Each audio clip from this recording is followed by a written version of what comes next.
Today's topic is latent heat. अब latent heat क्या होता है, इसको समझने से पहले नॉर्मली आप क्या देखते हो।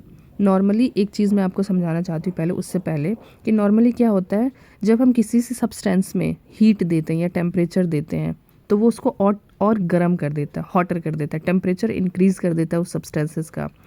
हाउएवर जबकि ऐसा नहीं होता है, कहाँ पे, ड्यूरिंग फेज चेंज। जब हम फेज चेंज होता है किसी भी सब्सटेंस का, लाइक सॉलिड से लिक्विड हो रहा है या लिक्विड से वेपर बन रहा है, तो ये चीज़ ऐसा नहीं होता है कि उस सब्सटेंस का अगर हम उसको हीट दे रहे हैं तो टेम्परेचर इंक्रीज़ होगा। क्यों? क्योंकि temperature stage exactly the same until the entire process is complete.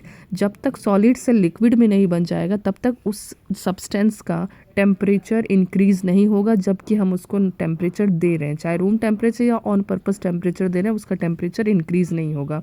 क्यों नहीं होगा? क्योंकि वो जो एनर्जी है वो हिडन होती है। लाइक वो टेम्परेचर जो हम दे रहे हैं वो हिडन होती है, क्योंकि वो जो टेम्परेचर जो हिडन होती है, जो हम दे रहे हैं, लेटेंट का मतलब ही हिडन होता है। पहले आप हिडन समझो फिर आप लेटेंट समझ जाओगे। तो जो हम टेम्परेचर दे रहे हैं वो हिडन होता है।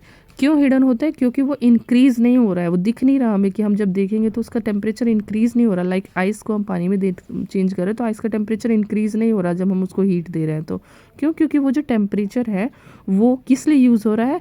It is use to break और फॉर्म द बॉन्ड्स इंट्रामोलिकुलर्स। या तो कभी फॉर्म बनाने में यूज़ होता है या फिर कभी तोड़ने में, ब्रेक द बॉन्ड।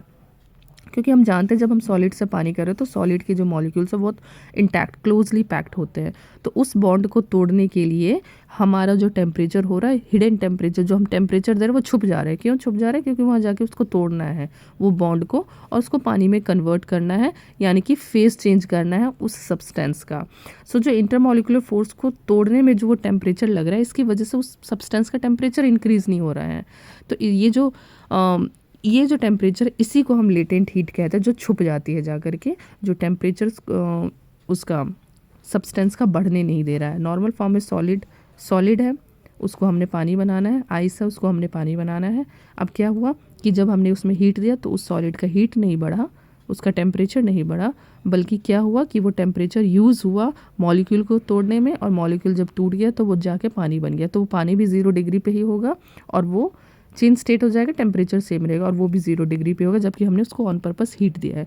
तो हीट देने के बाद भी अगर टेम्परेचर सेम रह रहा है without change in a temperature, अगर टेम्परेचर सेम हो रहा है तो वही हीट को हम लेटेंट हीट कहते हैं। नाउ फर्स्ट लाइन आपकी यहाँ पे दिख रही है, यह है कि latent heat is the energy absorbed और रिलीज्ड, दोनों अलग अलग है, कभी अब्जॉर्ब होता है कभी रिलीज होता है, by a substance during a change in its physical state without any change in its temperature, that is a latent heat.